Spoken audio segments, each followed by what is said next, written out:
जय श्री श्याम भक्तों, कार्तिक महीने का पावन मास चल रहा है और इस महीने में हम कुछ भी दान पुण्य कथा श्रवण करते हैं उसका हमें करोड़ों गुना फल की प्राप्ति होती है। इस महीने में जल्दी उठ करके स्नान किया जाता है। अगर आप नहीं कर सकते तो 6 से 6:30 के अंदर तक आप स्नान कर लीजिए। थोड़ा सा गंगा जल पानी में डाल सकते हैं। पहले आप थोड़ा सा गंगा जल डालें, फिर पानी भरें और उसके बाद स्नान करें तो गंगा स्नान का फल मिल जाता है, क्योंकि कार्तिक के महीने में गंगा स्नान की बहुत महत्व है। अगर आपके पास गंगा जल नहीं है तो आप क्या करें, तुलसी जी के 3 पत्र ले लीजिए। 3 तुलसी के पत्तर लेकर आप उन्हें पानी के अंदर डाल करके स्नान करें। लेकिन ध्यान रखिएगा, रविवार को और मंगलवार को तुलसी जी के पत्ते नहीं तोड़े जाते हैं।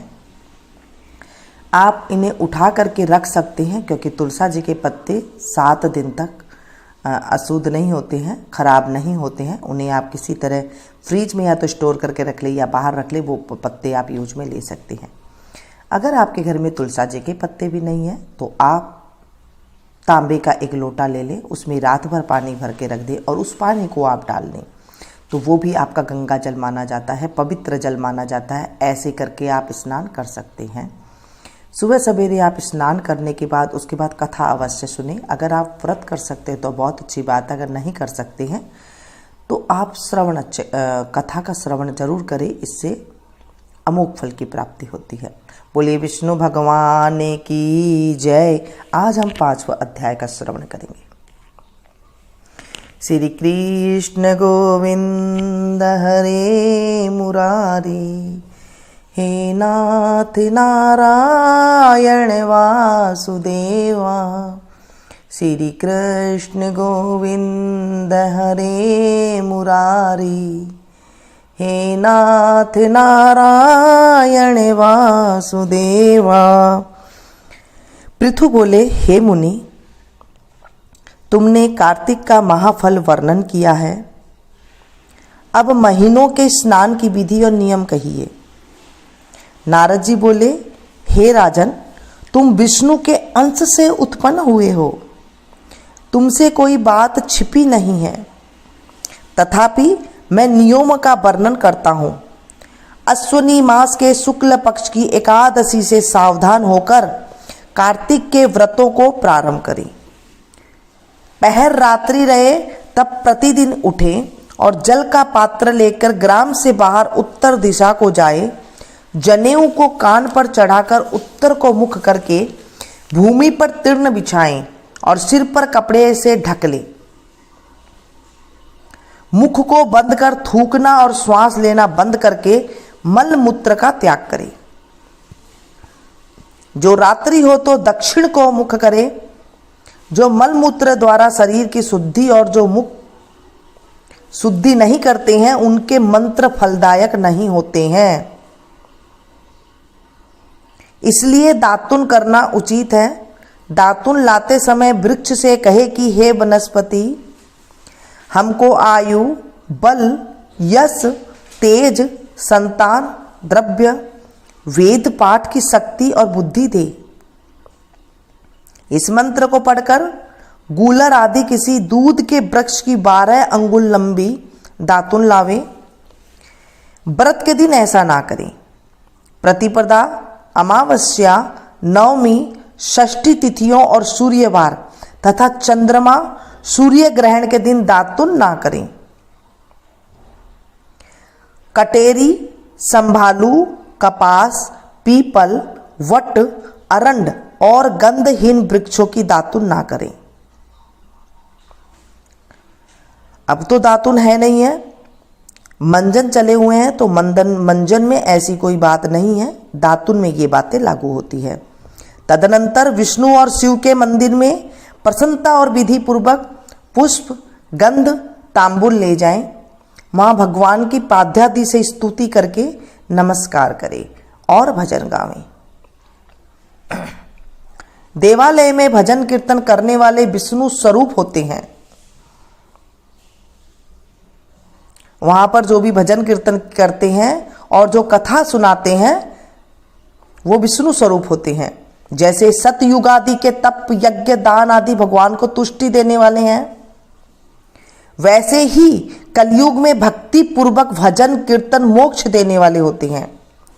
नारद जी बोले, शिरस, धतूरा, कटेर, मल्लिका, सेमर, आक, कनेर के फूल तथा अक्षतों से विष्णु की पूजा नहीं होती।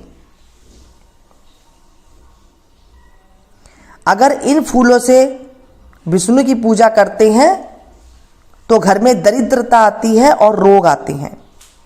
जयकुंद, शिरस, चमेली, मालती, केतकी आदि के फूलों से सूर्य की पूजा लक्ष्मी चाहने वाले को करना उचित नहीं है। अगर इन चीजों से सूर्य की पूजा कर दी तो उनके घर से लक्ष्मी एकदम से चली जाएगी। यथा योग्य विधि से ही देवताओं का पूजा करके भगवान से क्षमा प्रार्थना करें कि हे सुरेश्वर, हे देव, मैंने मंत्रहीन भक्ति की और क्रियाहीन पूजन किया और परिपूर्ण होवे। जो मैंने ये भक्ति क्रिया की है, क्रियाहीन पूजा पूजन किया है, वह परिपूर्ण हो जाए। फिर प्रदक्षिणा करें, प्रदक्षिणा करके दंडवत करें, फिर क्षमा प्रार्थना करके गान करके समाप्त करें। जो कार्तिक की रात्रि में विधि पूर्वक विष्णु और शिव का पूजन करते हैं वे अपने पूर्वजों सहित निष्पाप वैकुंठ को चले जाते हैं।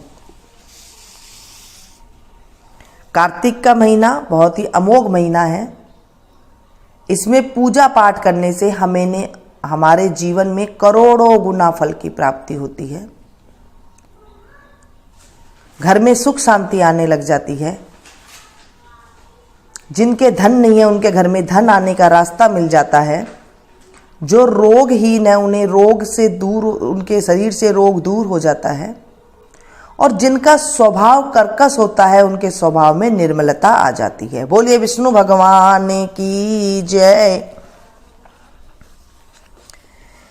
कार्तिक के महीने की कहानी। एक बुढ़िया थी, वह कार्तिक नहाने को जाने लगी तो उसके बेटे ने अपनी पत्नी से कहा, माँ के लिए 30 लड्डू बना दो और कुछ सामान भी बांध दो ताकि पूजा पाठ करके माँ कुछ खा पी सके। तब बहू जल भूनकर 30 लड्डू बना दिए और बुढ़िया कार्तिक नहाने के लिए चली गई। नदी किनारे कुटिया बनाकर रहने लगी। बुढ़िया रोज सुबह उठकर नहा धोकर पूजा पाठ करके जब लड्डू खाने बैठती तब हनुमान जी बंदर बनकर उसके सामने प्रकट होते। तब बुढ़िया खुश होकर बंदर को लड्डू खिला देती। इस प्रकार वह रोज आकर बुढ़िया के लड्डू खा जाते। कार्तिक का महीना समाप्त होने पर हनुमान जी प्रकट हुए और बुढ़िया की कुटिया महल बन गई। उस महल में धन दौलत व अन्न के भंडार भर गए।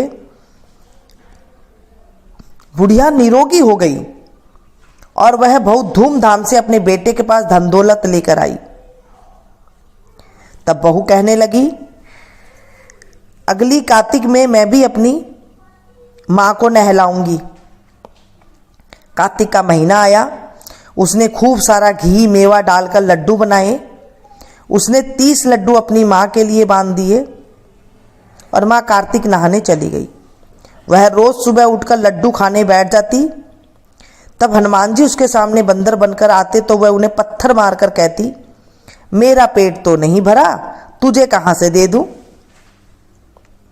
इस प्रकार वह रोज सुबह सुबह लड्डू खाने बैठ जाती। कार्तिक समाप्त होने पर हनुमान जी प्रकट हुए और उसकी कुटिया कूड़े के ढेर में बदल गई और बुढ़िया डूकर बन गई। उसकी बेटी अपने पति से कहने लगी, कार्तिक का महीना समाप्त हो गया, मेरी मां को बैंड बाजे के साथ धूमधाम से लेकर आओ। जब वह अपनी मां को लेने भेजी और जब वह अपनी सास को लेने के लिए नदी किनारे गया तो देखता है कि ना तो वहां सास है और ना ही वहां कुटिया है। कुटिया की जगह पर कचरे का ढेर है। उस ढेर पर बुढ़िया डूकर बनकर घूम रही है। तब हनुमान जी प्रकट हुए और कहा, बेटा, तुम्हारी मां ने सत से कार्तिक नहाया था, पूजा पाठ करती थी, इसलिए तुम्हारी मां पर कार्तिक देवता बरसे। और यह बुढ़िया पापी मन से यहां रहती थी, इसने कार्तिक महीने में बेटी का घर का अन्न खाया, इसलिए कार्तिक देवता इस पर रुष्ट हो गए हैं और यह डूकर बन गई है। हे कार्तिक देवता, जैसे लड़के की मां पर बरसी वैसे सब पर बरसा, हमारे ऊपर भी बरसना, हमारे ऊपर भी कृपा करना, मेरे ऊपर भी कृपा करना।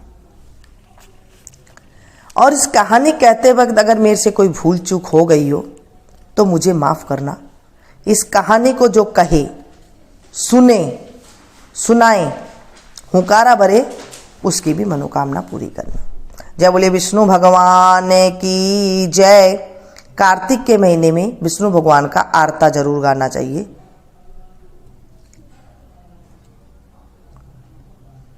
बोले विष्णु भगवान की जय।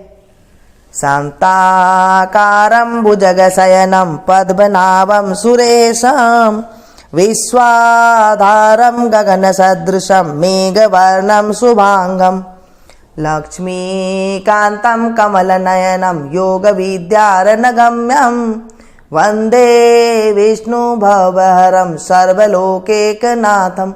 मंगलम भगवान विष्णु मंगलम गरुड़ध्वज मंगलम पुंडरीकाक्ष मंगलाय तनोहरि। सर्वमंगले मंगले शिवे सर्वार्थ साधिके शरण्य त्र्यंबके गौरी नारायणी नमोस्तुते। बोले विष्णु भगवान की जय। कृष्ण कन्हैया लाल की जय। बांके बिहारी की जय। इस कथा को आप ज़्यादा से ज़्यादा शेयर करें। जब हम किसी को कथा सुनाते हैं तो हमारे जीवन में पाप खत्म हो जाते हैं और पुण्य की प्राप्ति होती है। इसे आप ज़्यादा से ज़्यादा सुनाएं। जैसे मैं आप लोगों को सुना रही हूँ और आप लोग काफ़ी मात्रा में एक साथ सुन रही हैं। जब आप किसी को इसे शेयर करेंगे व्हाट्सएप पे, फेसबुक पे, जहाँ भी आपकी जानकारी है, अपने जानने वालों के पास शेयर करेंगे और वो एक साथ सुनेंगे आपकी कथा को, तो आपके जीवन में भी खुशियाँ आएगी, क्योंकि आप उन्हें कथा सुना रहे हैं और वो सुन रहे हैं। तो आपके खाते में 16वां हिस्सा पुण्य का अपने आप ही आ जाता है। बोले विष्णु भगवान की जय। मिलती हूँ फिर से एक नई कथा के साथ, नई जानकारी के साथ। तब तक आप लोग देखते रहिए मीनू संगीत। Thank you.